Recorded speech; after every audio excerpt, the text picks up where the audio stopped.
Hello and welcome to yet another Arena FPS news. This week we have a delight for you. There'll be some news. I'm sat here with Tim, the second place runner in Tim Conlan in Quake Live. Alright.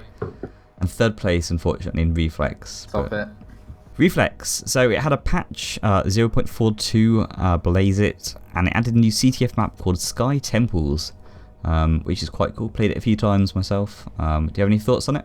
Yeah, we saw that was like really old, wasn't it? Like it was one of the first CTF maps, and then Prometheus kind of took it and changed it. Is that how it worked? Yeah, pretty much. Because we tried it ages ago. But yeah, it's a really cool map, and it's got some weird lines to and from the bases. So you can either go across a bridge or you have to jump over some gappy stones of death. It's pretty fun.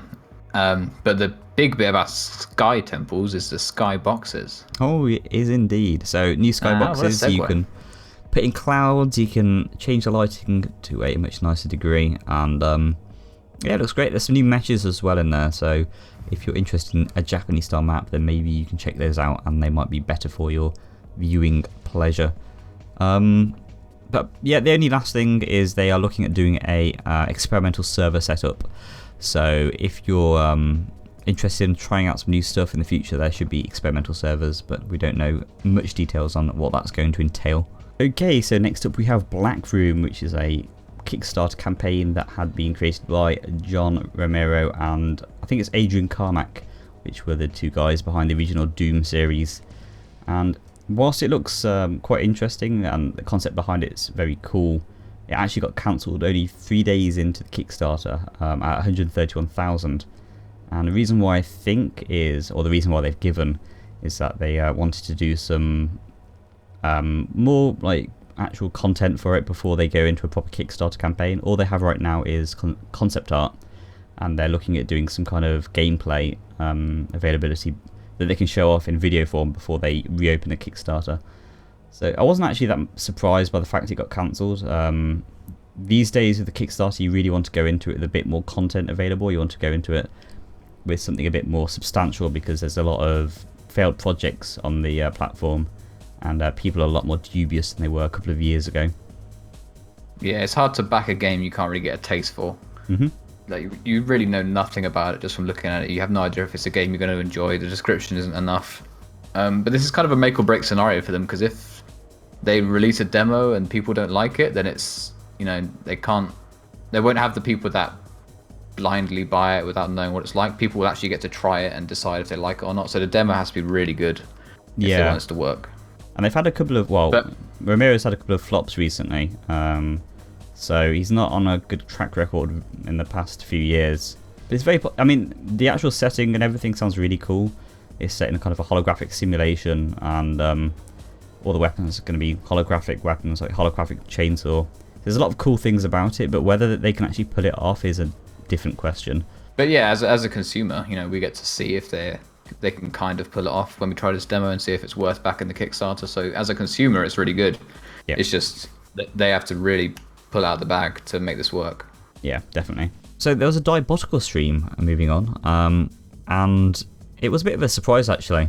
We wasn't really expecting it before the Kickstarter.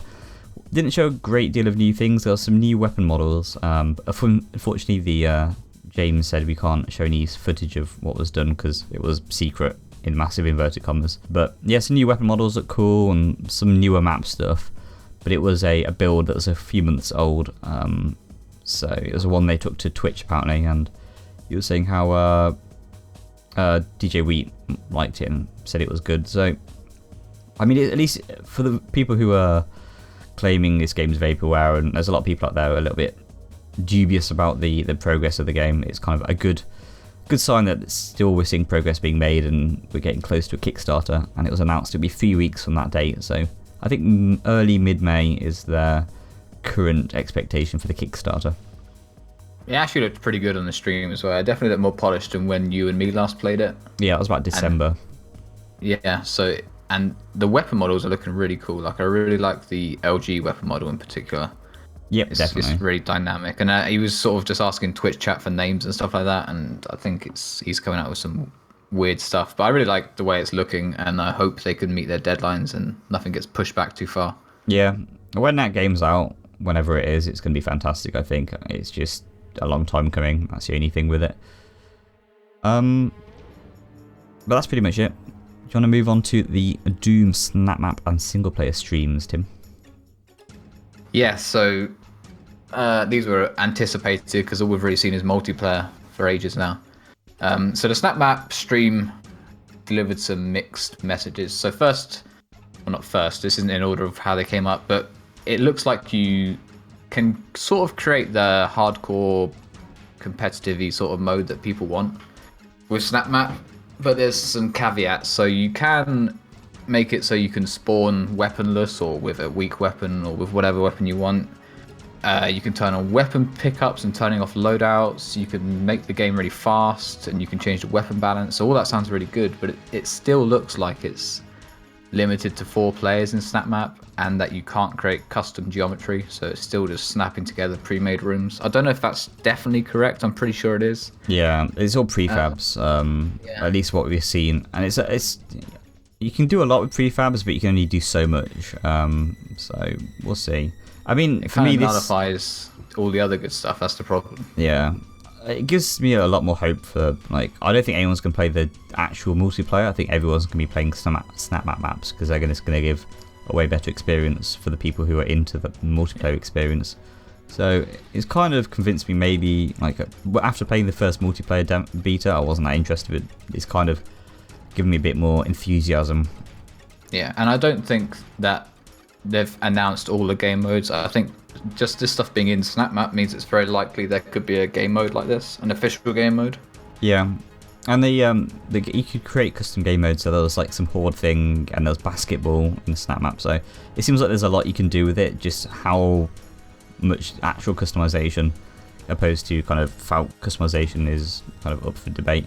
We'll see when the game comes out, I think. Yeah, I'm holding off until I see something, because there's the potential for something to pop up that will just make me go, all right, I'll buy it now. Yeah. They just have to do that first. Yeah. Shall we move on to QuakeCon? Yeah, so sign-ups are over now. It's happening on August 4th to August 7th, and lots of big names have signed up. I think there were some worries this year. I mean, there's worries every year, but I think there were some worries this year about Overwatch yoinking some players away and people not signing up because of it. But there's a pretty solid lineup. So there's Rafa, Cypher, Evil, Kilson, Dehang, Pavel, Sparty, and 04 all signed up, as well as tons of other well-known players. So it's going to be a good one. Yeah, definitely. I'm really looking forward to it. It's a lot of people saying this might be the last one, the last Quake Live at QuakeCon. I think they did it last year. Yeah, they say that every year, or recently. But you know, it's going to be a great event, and I'm really looking forward to it. And hopefully get a viewing party together, get some people around, crack open some beers and then bevies with the mates, and watch some QuakeCon. Bevies with the boys. Bevies with the boys. Last but not least, we're going to have a look at the Wrecked video. So this came out a couple of days ago now, and it's Gref narrating some of the new features in Wrecked. Really cool stuff now, actually. The slow-mo sphere looks amazing, and like the one thing that really shone out to me in this video was the cool concepts of like usable abilities, and the energy system that kind of tied together shield and these abilities you could use. Yeah, I mean the energy system was so convoluted. Like, I watched the video. I mean, I don't think it's supposed to be, but I really couldn't understand how it worked. There's something about like a cap, but then you can go over your energy cap. I didn't really get it, but the energy allows you to use things like a slow-mo sphere, so bullets and players will move slow inside of it.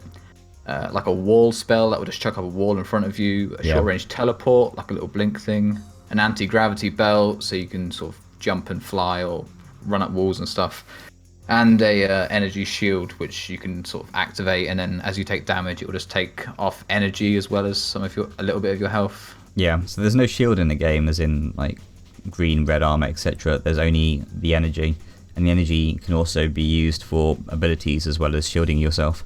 So I think I think they need to simplify it down a little bit, and possibly make it a bit more cleaner to the, at least visually, to the user. But I really love the concept. Project Next were doing. Do you remember Project Next? Yeah, back in the good old days. Yeah. It's kind of like that. They sort of had a similar sounding system. Wasn't Castle working had a lot more. What's that, sorry? Wasn't Castle working on something similar for Project Stray, was it? Yeah, Stray's more similar to what this is. I think Next had more like movement stuff based on energy. This is kind of like spells, because Wrecked is about wizards, right?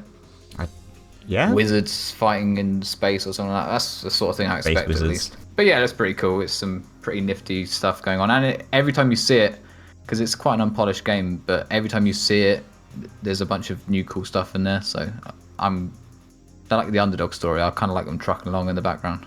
Yeah, they have an insight and like tell us like the slightly smaller developers, even amongst some more developers, like really cool concepts and some of the most interesting, innovative, whatever that word is.